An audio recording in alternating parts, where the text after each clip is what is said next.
My name is Jen Hudak. I'm 29 years old, and I moved to Park City 11 years ago to pursue a career in half-pipe skiing. I grew up skiing moguls and shortly thereafter found a half-pipe and just fell in love with it. So I made it my mission to become the best in the world and managed to do that for a little period of time. I think I placed a little too much importance on success and winning. I think societally we place a little too much importance on success and winning. Yes, I had a lot of body image issues while I was skiing.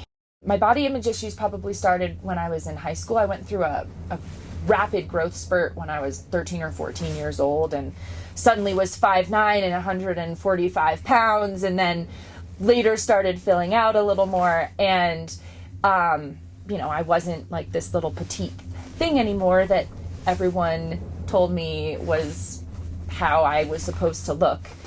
It's a male-dominated industry, especially on the half-pipe side, which is more on the action sports side, where you see naked women or bikini-clad women around every corner. It was just this constant reminder of, okay, well, that's not what you look like. So it was hard. And, the prettier you are and the more willing you are to kind of put that out there, the more opportunity that comes your way. So I got caught up in it. I spoke about this in an article that I wrote a few years ago for a Free Skier magazine, Women of Free Skiing photo shoot. And I was 17 years old and I was in a bubble bath. That's not okay at all. And to me, it was like, oh, look at this great opportunity to have myself in a ski magazine because of my skiing. But if it was really about my skiing, then they would have just put a headshot.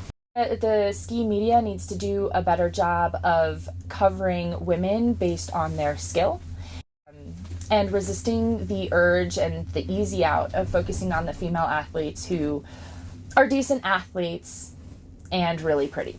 And it's not to say that there's not a need for those people within the industry as well, but I think there needs to really be a distinction of being an athlete model and being a professional athlete. And right now the line is kind of blurry. As I've transitioned away from competing and I'm not the best in the world at something and I'm not on a podium every week, it's a tough battle because I see that there's this easy way for me to continue making money in this sport. And I don't want to go there. That's not what I spent my entire career working for. And so I got a job that pays me. I get paid vacation. I'm like, wow, this is incredible. Who is responsible? Is it the media? Is it the females? Is it society? And I think the answer is we are all responsible. If women don't want to be exploited and they don't want these images of themselves being put in the media, then don't produce images of yourself in a bikini. That's like pretty basic, like step number one. And some women are okay with it and some women are comfortable with it. And so at that point you're like, okay, well then that's their prerogative and that's fine. At which point it kind of becomes the media's responsibility, because if there are these certain women who are willing to put themselves out there in that way, but they're not necessarily the best in the field, resist the urge to give them all of the attention and put the attention on the women who are changing the world and changing the sport and pushing the limits in what they're doing.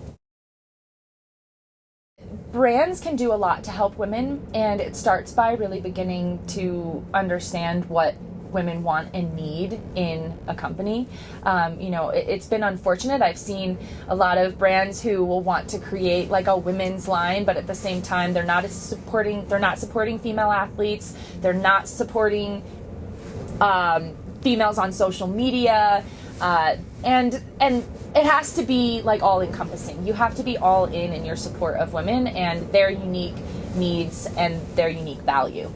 And until you can do that, like I would rather you just kind of stay out of it.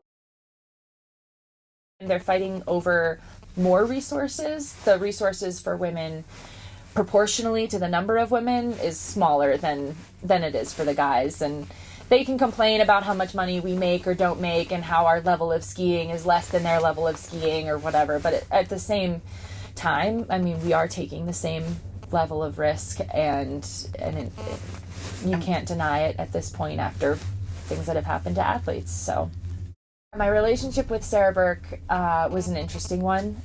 We were extremely competitive for a long time and traded wins, and she was so dominant. And for a number of years, if there was one person who could maybe beat her, it was me. And then things kind of started shifting and more women got into the sport. But Sarah was the pioneer. I mean, without her, the sport wouldn't be where it is right now, and my career wouldn't have been as great as it was, because she pushed me to excel, because I couldn't stay within my comfort zone and expect to ever beat Sarah. It was never going to happen. I had to push, and I wanted to win. So I worked really hard, and I think me putting that kind of pressure on her returned the favor and kept her on her toes and kept her working.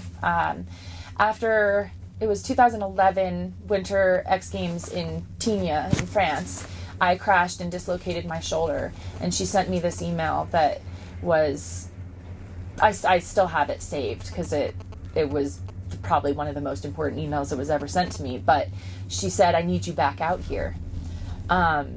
And that was like, holy crap, like, you even care. And that, I mean, it was mind-blowing and extremely humbling. And then the year later, she had this accident and passed away. And that changed my outlook on the sport forever. I very clearly remember where I was when I heard about Sarah's accident. The ironic part was that I had just crashed in Breckenridge. I cased a jump, the bottom jump in freeway, and destroyed my knee. Like, I cracked my femur, I was leaking bone marrow into my knee, I tore my ACL, posterior lateral corner, cartilage, meniscus. It was destroyed. I'm sitting waiting for MRI results and things to come back, and a friend calls me and says Sarah had an accident, and told me some of the details about it. And I knew she would never be skiing again. Knowing that this happened to Sarah on a trick that she'd done 100 times, a simple trick, not a dangerous trick, it's like, okay, that there's things that are just outside your control, and subjecting ourselves to this risk, like, I had to weigh whether or not it was worth it. And ultimately, I think Sarah's accident is a large contributor to why I'm deciding to walk away. I'm actually now the age that she was when she had her accident, and she had just been married, and I think about the things that she missed out on and the other pieces of life that she could have had and the family that she could have had. And she had already given so much to our sport, and she had already done so much for women throughout the world, that it's like, at a certain point, you have to say, I have done enough here,